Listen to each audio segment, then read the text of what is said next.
Hello everyone, welcome to our channel smart pharmacy. आज हम शुरू करने जा रहे हैं अपना 7th सेमेस्टर का सबसे पहला सब्जेक्ट, जिसका नाम है इंस्ट्रूमेंटल मेथड ऑफ एनालिसिस। इसका कोड है BP701T। इसमें हमारी जो सबसे पहले यूनिट 1 है, उसमें हमारे दो चैप्टर हैं। पहला चैप्टर है यूवी विजुअल स्पेक्ट्रोस्कोपी के बारे में, और दूसरा चैप्टर है जो है फ्लोरीमेट्री के बारे में। तो आज हम शुरू करेंगे अपना सबसे पहला चैप्टर, यूवी विजिबल स्पेक्ट्रोस्कोपी। इसको हम 3 पार्ट में डिवाइड करके पढ़ेंगे। सबसे पहला जो हमारा पार्ट है वो है प्रिंसिपल, दूसरा पार्ट है वो है हमारा इंस्ट्रूमेंटेशन, और तीसरा पार्ट जो है हमारा एप्लीकेशन। ये स्पेक्ट्रोस्कोपी का क्या मतलब होता है? स्पेक्ट्रोस्कोपी 2 भाग में डिवाइड होता है, जिसका पहला सबसे पार्ट है स्पेक्ट्रम। स्पेक्ट्रम का मतलब है कि डिफरेंट वेवलेंथ में जब लाइट को हम कैटेगराइज करते हैं तो जो उनके बैंड बन के आते हैं उन्हें हम स्पेक्ट्रम कहते हैं। और स्कोपी का मतलब होता है देखना या ऑब्ज़र्व करना। अब तो इसकी डिफिनीशन क्या होगी कि स्पेक्ट्रोस्कोपी वो ब्रांच है साइंस की जहाँ पे हम इलेक्ट्रोमैग्नेटिक रेडिएशन का इंटरेक्शन देखते हैं किसी भी मैटर के साथ। क्या हमने पढ़ा कि हम स्पेक्ट्रोस्कोपी वो ब्रांच ऑफ साइंस है जिसमें हम किसी भी इलेक्ट्रोमैग्नेटिक रेडिएशन का मैटर के साथ क्या इंटरेक्शन हो रहा है उस चीज़ को हम यहाँ स्टडी करते हैं या ऑब्ज़र्व करते हैं। इसी चीज़ को हम स्पेक्ट्रोस्कोपी को ही हम स्पेक्ट्रोकेमिकल एनालिसिस भी कह सकते हैं, जिसका दूसरा नाम होगा स्पेक्ट्रोकेमिकल एनालिसिस। जैसे हमने यहाँ 2 वर्ड के पढ़े हैं, मैटर और इलेक्ट्रोमैग्नेटिक रेडिएशन। मैटर क्या है हमारा? सॉलिड, लिक्विड, गैस, ETC आपने 10th क्लास में पढ़ा होगा, बहुत बेसिक है। इलेक्ट्रोमैग्नेटिक रेडिएशन की बात कर लेते हैं। तो इलेक्ट्रोमैग्नेटिक रेडिएशन यहाँ 2 वर्ड से मिलकर बना है, इलेक्ट्रो और magnetic.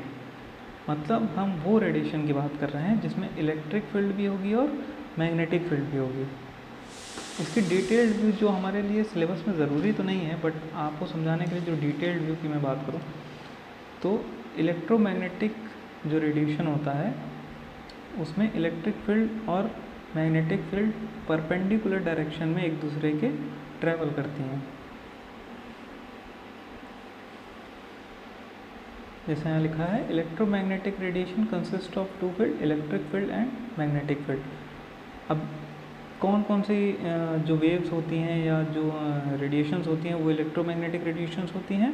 Radio waves, microwaves, infrared, visible light, UV rays, X-ray rays और गामा रेज जो होती हैं वो हमारी इलेक्ट्रोमैग्नेटिक रेडिएशन का एग्जाम्पल होती हैं। जो इलेक्ट्रोमैग्नेटिक रेडिएशन होती है इसे किसी भी मीडियम की ज़रूरत नहीं होती है प्रोपोगेट करने के लिए। जैसे कि हमारी सनलाइट है, सनलाइट हमारी स्पेस के थ्रू हमारे अर्थ तक पहुंचती है, तो बीच में वैक्यूम है, स्पेस है, कोई मीडियम नहीं है, बट फिर भी वो हमारे अर्थ सरफेस तक आती है। तो इसका हमें क्या समझ में आ रहा है कि जो ये रेडिएशंस हैं इनको प्रोपोगेट करने के लिए किसी भी मीडियम की ज़रूरत नहीं पड़ती है। कुछ बेसिक चीज़ें हैं जो हम किसी भी वेव के बारे में बात करें तो उसकी वेवलेंथ क्या होती है। तो वेवलेंथ जो होती है उसको हम लैम्डा से डिनोट करते हैं। इसका सिंबल है ये, इसको हम लैम्डा कहते हैं। और वेवलेंथ का मतलब क्या होता है? वेवलेंथ का मतलब होता है कि दो मैक्सिमा या 2 मिनिमा के बीच की जो डिस्टेंस होती है, 2 मैक्सिमा या 2 मिनिमा के बीच की जो डिस्टेंस होती है उसे हम वेवलेंथ कहते हैं किसी भी वेव की। डिफिनेशन समझे तो it is the distance between any 2 point with the same phase such as between crest, जो मैक्सिमा है उसे हम क्रेस्ट कहते हैं, और ट्रफ्स, जो बॉटम है यानी हमारा जो मिनिमा है उसे हम ट्रफ कहते हैं। तो किसी भी 2 क्रेस्ट या 2 ट्रफ के बीच की जो डिस्टेंस होगी उसे हम वेवलेंथ कहते हैं। वेवलेंथ का फॉर्मूला क्या होगा? लैम्डा इक्वल टू V/F, जहाँ पे हमारा जो लैम्डा है वो वेवलेंथ है, V जो वेलोसिटी ऑफ रेडिएशन है, और F जो है वो फ्रीक्वेंसी है। तो फ्रीक्वेंसी क्या होती है? फ्रीक्वेंसी को डिनोट करते हैं हम F से, या हम न्यू से भी डिनोट करते हैं। फ्रीक्वेंसी डिफाइन करती है कि एक साइकिल में, मतलब एक यूनिट टाइम में कितनी नंबर ऑफ साइकिल्स आ रही हैं। या हम वेव में समझें तो ये जो एक हमारी वेव बन रही है, ये हमारी एक वेव है, एक साइकिल है, तो ये कितनी साइकिल यहाँ रिपीट हो रही है, इसी को हम फ्रीक्वेंसी कहेंगे। तो ये था हमारा एक शॉर्ट डिटेल में हमारा EM रेडिएशंस के बारे में क्या होती हैं और उनमें क्या क्या कंपोनेंट्स होते हैं। अब हम बात करते हैं जो हमारा जिनके बारे में हमें पढ़ना है, यूवी रेडिएशंस, जो कि एक ईएम रेडिएशन है। यूवी रेडिएशन की जो रेंज होती है या जो जिस रीजन में वो पाए जाते हैं वो होती है 10 से 400 नैनोमीटर।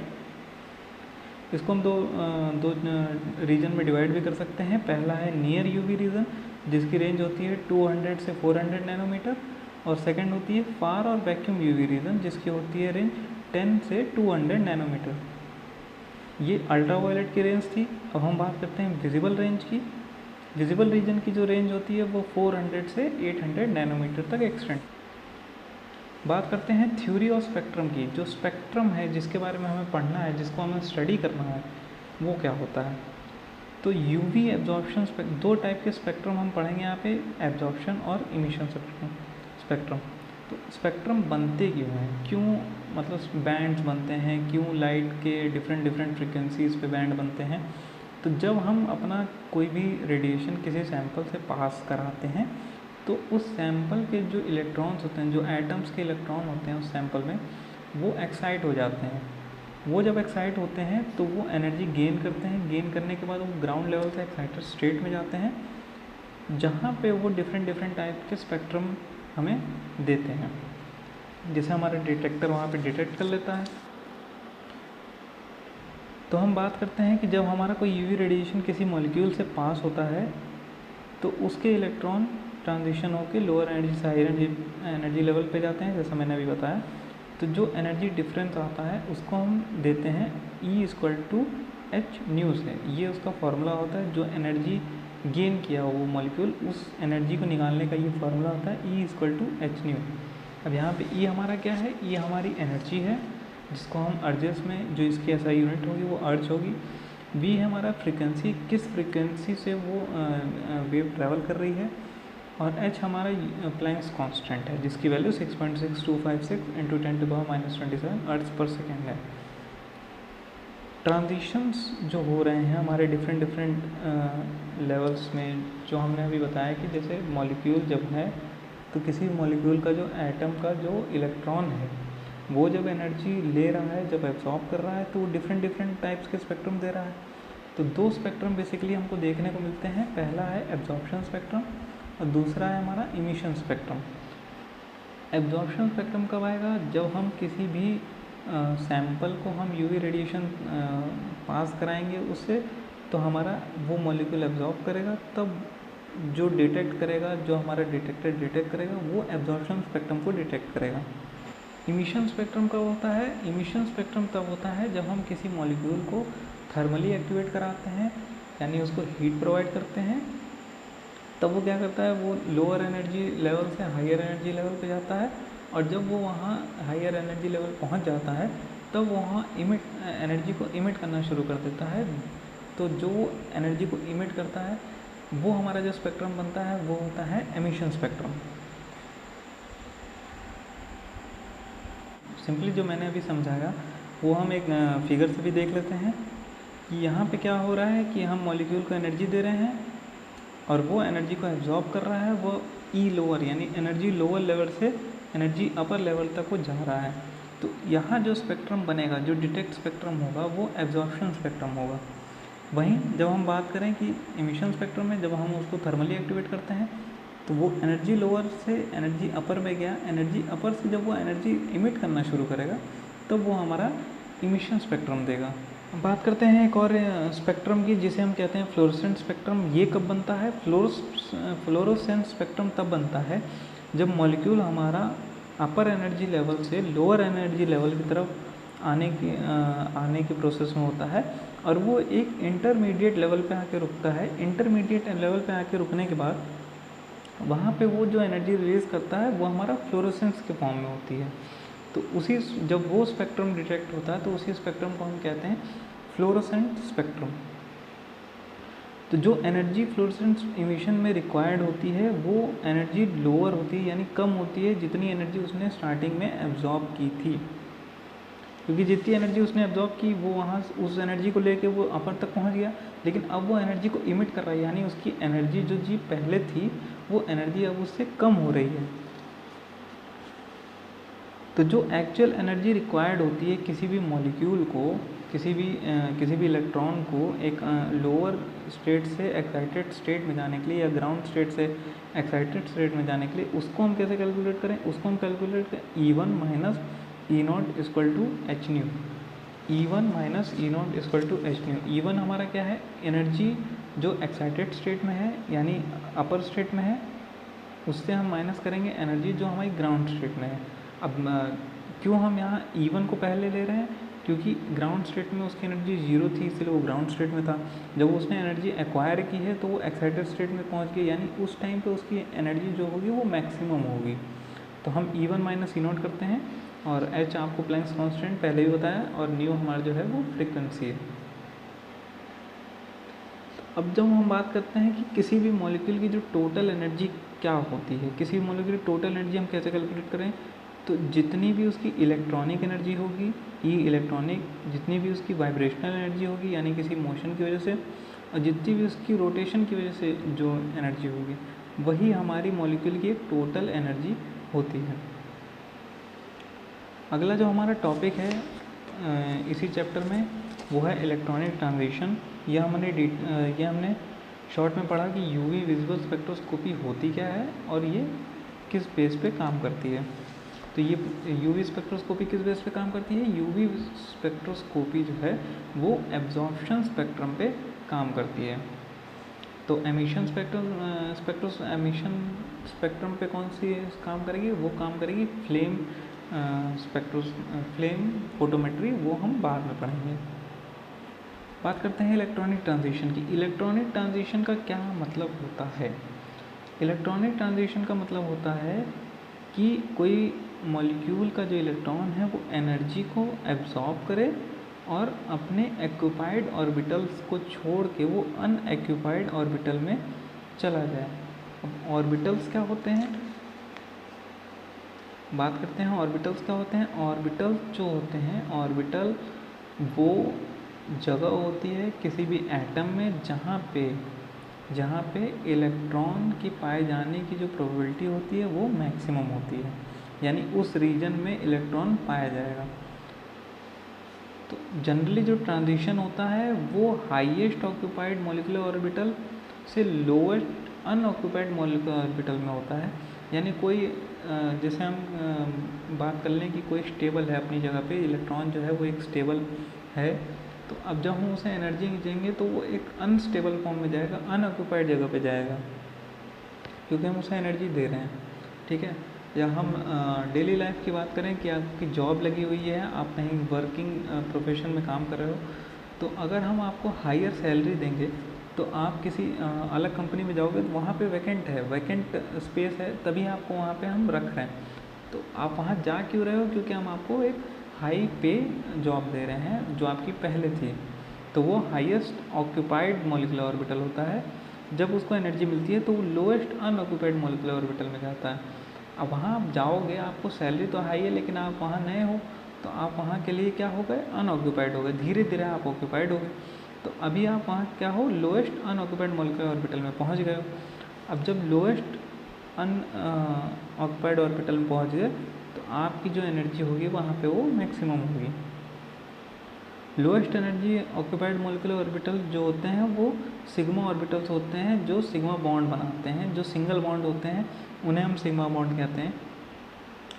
द पाई ऑर्बिटल, जो पाई ऑर्बिटल होता है वो एक हाई एनर्जी लेवल है, हाई एनर्जी लेवल पे एग्जिस्ट करता है। क्यों? क्योंकि आपने देखा होगा जो डबल बॉन्ड वाले जो हमारे कंपाउंड्स होते हैं या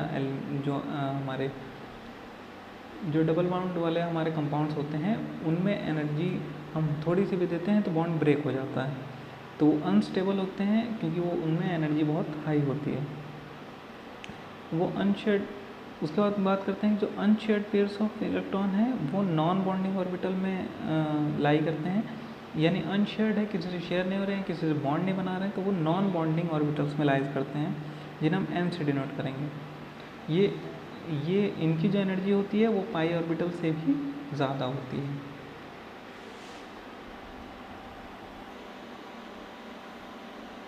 बात करते हैं कितने टाइप के हमारे इलेक्ट्रॉनिक ट्रांजिशन एग्जिस्ट करते हैं। तो एक फिगर से हम समझते हैं कि कितनी एनर्जी लेवल्स होती हैं, कितनी ट्रांजिशंस हमारे होंगे।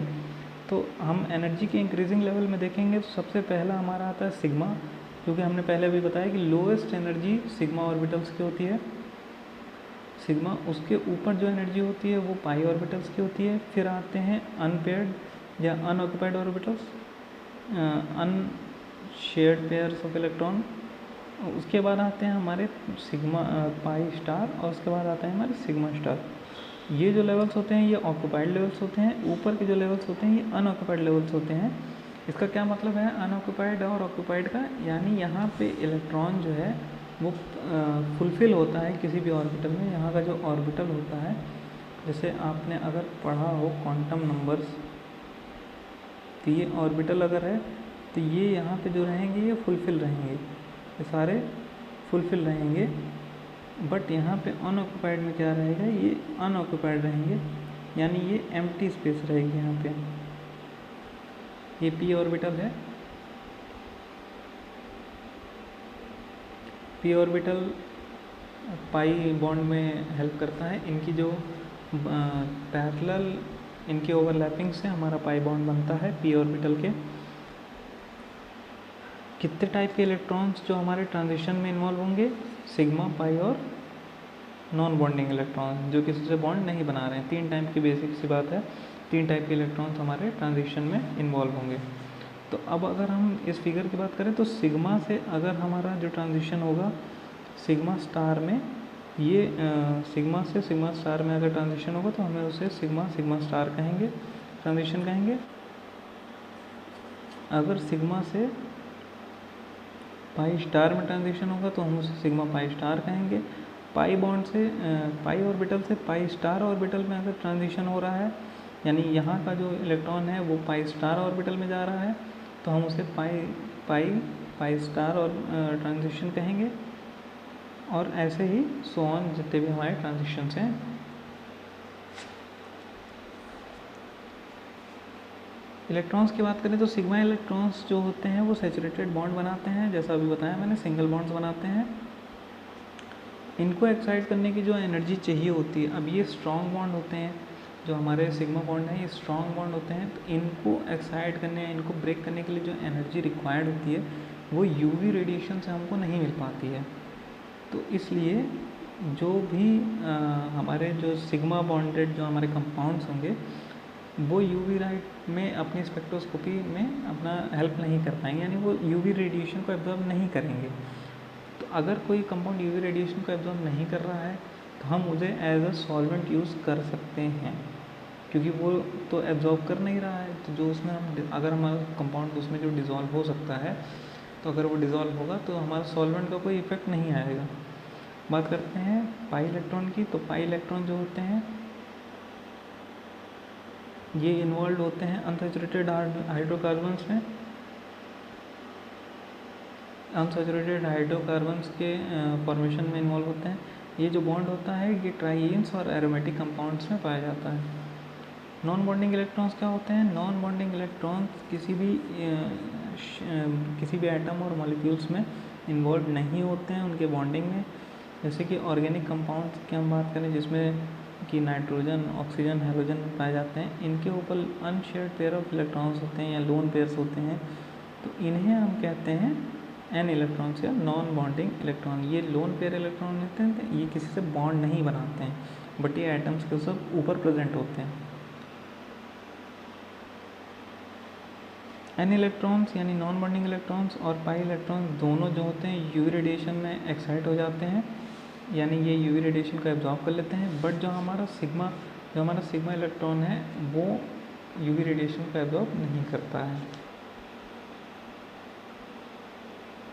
ये ज़रूरी नहीं है, अगर हम बात करें कि ये ज़रूरी नहीं है कि अगर कोई कंपाउंड यूवी रेडिएशन को एब्जॉर्ब कर रहा है तो उसमें इलेक्ट्रॉनिक ट्रांजिशन हो सकता है कि यूवी रेज को एब्जॉर्ब करने के बाद उसको इतनी एनर्जी ना मिल रही हो कि वो इलेक्ट्रॉन को अपने एक्साइट कर सके लोअर एनर्जी लेवल से हाइयर एनर्जी लेवल के लिए।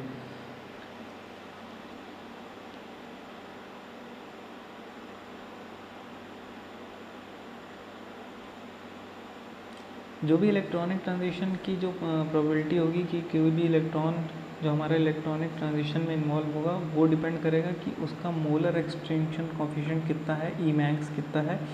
ईमैक्स के अकॉर्डिंग ही दो टाइप के ट्रांजिशन डिवाइड किए गए हैं। पहला होता है अलाउड ट्रांजिशन, दूसरा होता है फॉरबिडन ट्रांजिशन।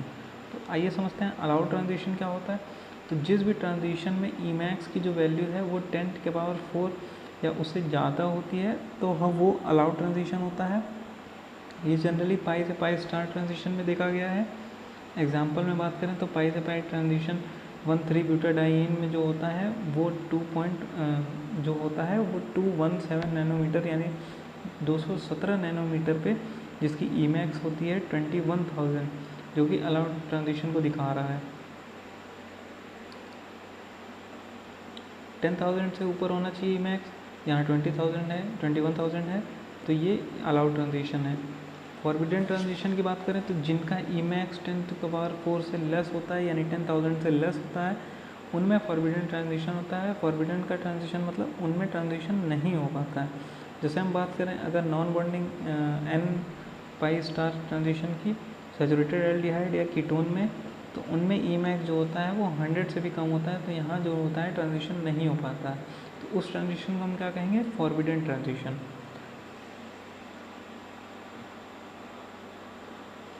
पीछे अभी फिगर में हमने टाइप्स ऑफ ट्रांजिशन पढ़े थे, हम फिर से वही देख रहे हैं कि types of transition organic molecule में कितने तरह के होते हैं। तो यहाँ टोटल 4 तरह के ट्रांजिशन है। n⁴ transition, sigma π transition, n⁴ transition, sigma star transition, n sigma star transition, π transition. Detail में बात करते हैं कि n⁴ ट्रांजिशन क्या होता है। n⁴ ट्रांजिशन जो है हमारा देखा गया है वो अनसैचुरेटेड मॉलिक्यूल्स में देखा गया है, जो कि ऑक्सीजन, नाइट्रोजन और सल्फर कंटेनिंग होते हैं। इनमें जो बैंड्स बनते हैं वो वीक बनते हैं। इसका एग्जांपल हम देखें तो एल्डिहाइड और कीटोन में जो बैंड बनेगा वो 2700 से 3000 एंगस्ट्रॉम यानी 270 से 300 नैनोमीटर तक में रेंज में होगा। तो इनका जो बैंड बनेगा वो वीक बैंड बनेगा। सेकेंड ट्रांजिशन की बात करें तो सिग्मा से सिग्मा स्टार ट्रांजिशन हो रहा है। ये जो ट्रांजिशन हो रहा है इनमें जो कंपाउंड्स इन्वॉल्व होंगे वो सिंगल बॉन्डेड इलेक्ट्रॉन्स होंगे और उनमें कोई लोन पेयर इलेक्ट्रॉन नहीं पाया जाएगा। ये सैचुरेटेड हाइड्रोकार्बन्स होंगे। तो इनको जो रिक्वायर्ड एनर्जी होगी वो फार यूवी रीजन में हमको मिलती है 126 से 135 नैनोमीटर के बीच में। जैसा कि अभी पहले हमने पढ़ा था कि जो सिग्मा बॉन्ड को तोड़ने के लिए जो एनर्जी है वो यूवी रेडिएशन में हमारे नहीं मिलती है, बट जो फार यूवी रीजन है जो इंफ्रारेड के करीब है उनमें हमारा ये ट्रांजिशन देखने को मिलता है। बात करते हैं हमारे थर्ड टाइप के ट्रांजिशन की, n⁴ ट्रांजिशन। तो n⁴ ट्रांजिशन में क्या होता है कि ये सैचुरेटेड कंपाउंड में पाए जाते हैं जिनमें लोन पेयर इलेक्ट्रॉन होते हैं। ये उनमें पाए जाते हैं जिनमें सैचुरेटेड कंपाउंड जिनमें लोन पेयर इलेक्ट्रॉन होते हैं। इनकी जो एनर्जी रिक्वायर्ड होती है, इस ट्रांजिशन के लिए जो एनर्जी रिक्वायर्ड होती है वो सिग्मा स्टार से ट्रांजिशन से कम होती है। एग्जाम्पल की बात करें तो एलिफैटिक अल्कोहल और एल्किल हैलाइड जो हैं कॉमन सॉल्वेंट्स हैं जो n⁴ ट्रांजिशन को शो करते हैं। आखिरी जो ट्रांजिशन है वो हमारा पाई से पाई स्टार ट्रांजिशन है। इस ट्रांजिशन में क्या होता है कि जो बॉन्डिंग पाई ऑर्बिटल में इलेक्ट्रॉन है वो anti bonding pi star orbital में ट्रांजिट होते हैं। एग्जाम्पल की बात करें तो स्पेक्ट्रम इथाइलिन जो होता है वो एक स्ट्रॉन्ग बैंड शो करता है। ये इनकी जो जब हम पाई बॉन्ड या पाई स्टार बॉन्ड की बात करें तो इनकी जो एनर्जी लेवल्स होती है वो हाई होती है। तो ये इनका जो बैंड बनेगा, जो स्पेक्ट्रम बनेगा वो भी स्ट्रॉन्ग बैंड होगा कंपेयर करें सिग्मा बैंड से, सिग्मा इलेक्ट्रॉन के स्पेक्ट्रम बैंड से। तो इनका जो बैंड होगा वो स्ट्रॉन्ग होगा। तो एग्जांपल की बात करें तो इथाइलिन जो होता है वो स्ट्रॉन्ग बैंड देता है 174 नैनोमीटर पे और वीक बैंड देता है 200 नैनोमीटर पे। दोनों ही जो स्पेक्ट्रम है वो दोनों ही जो स्पेक्ट्रम जो आ रहे हैं वो हमारा पाई से पाई स्टार ट्रांजिशन की वजह से आ रहे हैं। इलेक्ट्रॉनिक ट्रांजिशन के एग्जांपल की बात करें कुछ ऑर्गेनिक कंपाउंड्स में, तो एनर्जी इंक्रीजिंग ऑर्डर में बात करेंगे तो सबसे कम एनर्जी जो ट्रांजिशन के लिए चाहिए वो कार्बोनिल कंपाउंड्स के लिए चाहिए, एन यानी नॉन बॉन्डिंग से पाई स्टार में जाने के लिए। उससे ज़्यादा एनर्जी चाहिए नॉन बॉन्डिंग से सिग्मा स्टार यानी जो ऑक्सीजन कंटेनिंग कंपाउंड होते हैं या नाइट्रोजन सल्फर और हाइड्रोजन कंटेनिंग कंपाउंड्स होते हैं उनमें चाहिए। उसके ऊपर बात करें तो पाई से पाई स्टार जो ट्रांजिशन के लिए चाहिए एल्कीन्स में, कार्बोनिल कंपाउंड्स में, एल्काइंस में, एजो कंपाउंड्स में, इनमें जो एनर्जी चाहिए वो नॉन बॉन्डिंग से सिग्मा स्टार से ज़्यादा चाहिए। उसके ऊपर ऐसे ही एनर्जी हमारी लेवल बढ़ती जाएगी। ये है हमारा एग्जाम्पल के थ्रू आप दे सकते हैं इलेक्ट्रॉनिक ट्रांजिशन ऑर्गेनिक कंपाउंड्स में कौन कौन टाइप के हमारे ट्रांजिशंस देखने को मिल रहे हैं। ये था हमारा lecture 1 instrumental method of analysis का। आपको कैसा लगा कमेंट में ज़रूर बताइएगा। अगर आपको कोई डाउट है या आपको कोई चीज़ नहीं समझ में आई हो तो कमेंट सेक्शन में ज़रूर बताएं। अगर आपने 7 सेमेस्टर का इंट्रोडक्शन वीडियो नहीं देखा है तो डिस्क्रिप्शन में लिंक है, प्लीज़ जाके देखें। सब्सक्राइब करें स्मार्ट फार्मेसी को। Thank you.